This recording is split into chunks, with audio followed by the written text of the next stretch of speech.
Hello बच्चों, आपका अपना कमलेश सर आपके एसके एक्सलेंट एकेडमी में स्वागत है। आज हम लोग केमिस्ट्री के एक छोटा सा टॉपिक बात करेंगे। किसी भी कंपाउंड्स में कितने सिग्मा बॉन्ड पाया जाता है और किसमें कितना पाई बॉन्ड पाया जाता है, और उसके साथ साथ जो ऑर्गेनिक केमिस्ट्री है उस केमिस्ट्री के हम लोग प्रसंस्करण के बारे में भी क्या करेंगे, बात करेंगे। ठीक है ना, तो आगे देखते हैं वीडियो को। ठीक है, देखिए। तो सबसे पहले एक छोटा सा ऑर्गेनिक केमिस्ट्री का जो टॉपिक है, ऑर्गेनिक केमिस्ट्री। तो ऑर्गेनिक केमिस्ट्री का टॉपिक जो है आपके पास, इसमें दो कंडीशन हमको पढ़ना है कि number of sigma, number of pi. उसके बाद हम इसके पास पढ़ेंगे हाइब्रिडाइजेशन। ठीक, इसके साथ साथ हम ये देखने की कोशिश करेंगे कि जब इसका प्रसंस्करण हो जाएगा तो इसके साथ साथ इसके हम लोग उसी में बॉन्ड लेंथ भी पढ़ लेंगे। बॉन्ड लेंथ के साथ साथ आप बॉन्ड एंगल भी क्या कर लीजिएगा, पढ़ लीजिएगा। ठीक, इतना आप इस वीडियो में इतना देखने की कोशिश करते हैं। ठीक है, तो आप समझने की कोशिश करें कि जो कंसेप्ट है, पहला कंसेप्ट यहां पर आपके पास बॉन्ड दे दे, क्या दे दे, बॉन्ड।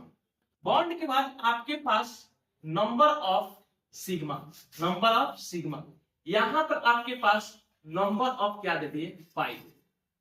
ठीक, तो अब देखने की कोशिश करिएगा आप ध्यान से कि अगर आपके पास सिंगल बॉन्ड है, कौन सा बॉन्ड है, कहीं सिंगल बॉन्ड आपको दिखाई दे तो उसमें सिग्मा की संख्या 1, पाई की संख्या कितना लीजिएगा, 0 लीजिएगा। ठीक, अगर आपके पास डबल बॉन्ड है तो सिग्मा की संख्या कितनी होगी, 1, और पाई की संख्या कितनी होगी, 1 होगी। ठीक, इस कंसेप्ट को।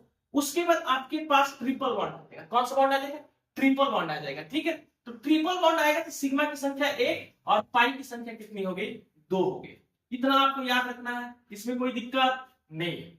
एक कंसेप्ट और हम लोग को जो हाइब्रिड है, हाइब्रिडाइजेशन जो समझना है, उसके लिए हम लोग देखने की कोशिश करें कि अगर किसी कार्बन के साथ, किसी एक कार्बन के साथ, टोटल नहीं, किसी एक कार्बन के साथ हम लोग देखने की कोशिश करेंगे number of sigma, number of कौन सी, सिग्मा। उसके बाद आपके पास हाइब्रिडाइजेशन, इसकी हाइब्रिडाइजेशन की एक वीडियो है, उसमें आप इसको हाइब्रिडाइजेशन के बारे में देख लीजिएगा कि होता क्या है। इसके बाद हम लोग यहां पर इसके बॉन्ड एंगल भी पढ़ लेते हैं। वो भी बॉन्ड एंगल जो पढ़ेंगे रेगुलर फॉर्म में पढ़ेंगे, यानी जिसकी आकृति रेगुलर ही होता है।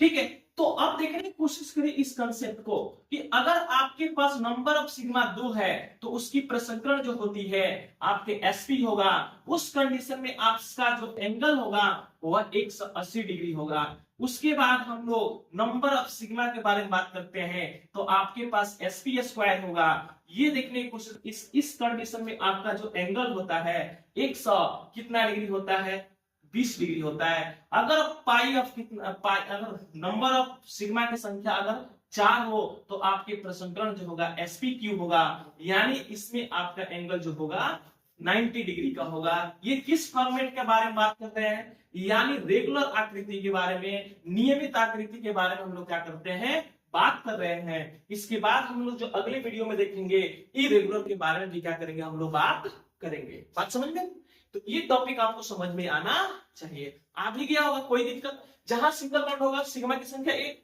पाई की संख्या 0। जहां डबल बॉन्ड होगा 1 सिग्मा और कितना भाई, 1 पाई होगा। और जहां ट्रिपल बॉन्ड होगा 1 सिग्मा 2 पाई, क्या होगा, 2 पाई होगा। ठीक है, अगर 2 सिग्मा अगर किसी कार्बन के साथ मिल गया तो आपका प्रसंस्करण एसपी होगा। ठीक है, एग्जांपल देखते हैं और आगे बढ़ते हैं। स्क्रीनशॉट लीजिएगा।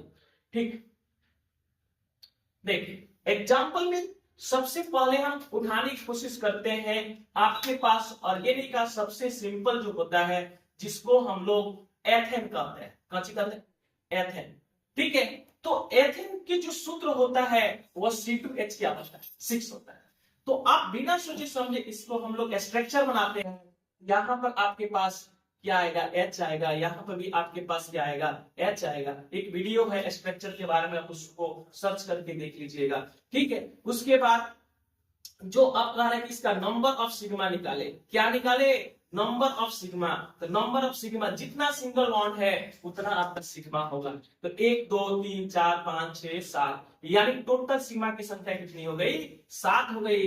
अगर नंबर ऑफ पाई के बारे में बात करें तो इसमें कहीं पाई नहीं है, इसलिए इसका वैल्यू कितना होगा? 0 होगा। आई होप ये टॉपिक आप लोगों को समझ में आया होगा। एक और एग्जांपल लेते हैं और इसके साथ साथ हम इसी टॉपिक को कंप्लीट करते हैं। जो प्रसंकरण निकलेगा वह एक कार्बन के लिए निकलेगा। तो अब देखने की कोशिश करें, C1 की जगह पर आप देखते हैं तो चारों तरफ से एक एक सिंगल बॉन्ड है, तो यानी 4 आपका सिग्मा बॉन्ड बनेगा। इसका मतलब 4 बनेगा तो प्रसंकरण कितना होगा? sp3। तो बोल भाई यहाँ पर प्रसंकरण क्या होगा?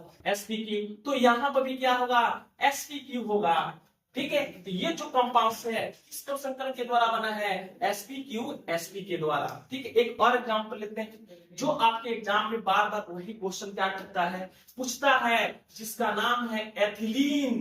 क्या नाम है बाबू? एथिलीन, जिसको हम लोग एथिन के नाम से भी जानते हैं। तो एथिन की सूत्र जो होता है वह आपके C2H कितना होता है? 4 होता है। H2 C2H क्या होता है? 4 होता है। तो अब देखने की कोशिश करें, C हो गया, यहाँ पर आप डबल बॉन्ड दे दीजिएगा। क्या करिएगा? डबल बॉन्ड दे दीजिएगा। डबल बॉन्ड देने के बाद यहाँ पर आपका एक H, यहाँ पर भी एक H, यहाँ पर भी एक H, यहाँ पर भी क्या आएगा? एक H आएगा। अब हम टोटल पहले सिग्मा निकालेंगे, नंबर ऑफ सिग्मा, अब उसके साथ साथ नंबर ऑफ क्या निकालेंगे? पाई निकालेंगे। तो नंबर ऑफ सिग्मा काउंटिंग कर लीजिए। आप जानते हैं कि डबल बॉन्ड पर कितना सिग्मा? एक सिग्मा। तो 1 2 3 4 5, यहां पर कितना आएगा? 5 आएगा। अब पाई की संख्या आपके पास कितना हो जाएगा? 1 हो जाएगा। कोई दिक्कत? अच्छा, अब इसके टर्म को भी लिखते हैं, हाइब्रिडाइजेशन। तो यहाँ पर एक सिग्मा, 2 और 3, तो इसके जगह पर जो सिग्मा बन रहा है वह sp क्या बन रहा है? स्क्वायर। तो यहाँ पर भी क्या बनेगा? sp square. ठीक है, आगे बढ़ते एक और एग्जांपल लेते हैं जो आपके एग्जाम में पूछा गया है कि उसमें टोटल सिग्मा या पाई की संख्या कितनी है। ठीक है, चलिए आगे बढ़ते हैं, देखने की कोशिश करिएगा, जिसका नाम है एसिटिलीन। क्या नाम है बाबू? एसिटिलीन। ठीक है, एसिटिलीन को हम लोग एथाइन कहते हैं। क्या कहते हैं बाबू? एथाइन कहते हैं। ठीक है, तो एथाइन के बारे में आप देखने की कोशिश करिएगा। सबसे पहले आपके C2H कितना होगा? 2 होगा। तो यहाँ पर आपके पास डबल बॉन्ड लगेगा, यहाँ पर भी H, यहाँ पर भी क्या करेंगे? H लगाएंगे। अब ध्यान से देखने की कोशिश करें कि नंबर ऑफ सिग्मा के बारे में बात करते हैं। तो जहां जहां सिंगल बॉन्ड होगा वहां पर एक सिग्मा होगा, ट्रिपल में भी एक सिग्मा होता है। तो बताइए 1 2 3, यहाँ पर सिग्मा की संख्या कितनी हो गई? 3। अब मान लीजिए कि नंबर ऑफ पाई की संख्या निकालना है, तो ट्रिपल बॉन्ड जहां होगा वहां पर पाई की संख्या कितनी हो गई? 2। तो यहाँ पर पाई की संख्या कितनी हो गई? 2। अब कह रहा है कि इसका हाइब्रिडाइजेशन क्या करे बताए, तो हमको सिर्फ किसको काउंटिंग करना है? सिग्मा को। तो 1 2, यहाँ पर जो प्रसंकरण बनेगा वो sp स्क्वायर, यहाँ पर जो बनेगा वो भी क्या बनेगा? sp स्क्वायर बनेगा। ठीक है, एक एग्जाम्पल और लेते हैं जो आपके एग्जाम में कम से कम 4 से 5 बार क्या किया गया है, पूछा गया पॉलिटेक्निक में। ठीक है, तो देखिए कौन सा एग्जाम्पल है, उसके बारे में हम लोग देखने की कोशिश करते हैं, जिसका नाम है क्या भाई? बेंजीन। क्या नाम है? बेंजीन। ठीक, तो बेंजीन जो पूछा है आपके एग्जामों में वह आप देखने की कोशिश करिएगा, C6H6। इसका जो स्ट्रक्चर हम बना रहे हैं तो देखिए C, यहाँ पर भी C, यहाँ पर भी C, यहाँ पर भी C, यहाँ पर भी क्या आएगा? C आएगा। अब हम यहाँ पर डबल बॉन्ड देने की कोशिश करते हैं, उसके साथ साथ हम HH क्या करते हैं? लगाते हैं। तो आप देखने की कोशिश करिएगा, कह रहा है कि इसका नंबर ऑफ क्या निकालिए? वो नंबर ऑफ सिग्मा। तो नंबर ऑफ सिग्मा काउंटिंग करें तो देखने की कोशिश करें, पहले 1 2 3 4 5 6, उसके बाद आइए 7 8 9 10 11 और कितना हो गया? 12। तो टोटल नंबर ऑफ सिग्मा कितना हो गया? 12 हो गया। अब नंबर ऑफ, अगर मान लीजिए कि आपको पाई पूछता है तो कितने डबल बॉन्ड है? 3 डबल बॉन्ड है। तो एक डबल बॉन्ड के लिए कितने सिग्मा? 1 होता है, तो 3 के लिए कितना होगा? 3 होगा। कोई दिक्कत? ये क्वेश्चन आपको पूछा गया है एग्जामों में। ठीक है, कमेंट सेक्शन में कमेंट करिए और उसके साथ साथ बताइए कि कौन से टॉपिक हमको समझ में नहीं आया है, उस टॉपिक पर हम लोग क्या करेंगे? वीडियो बनाएंगे।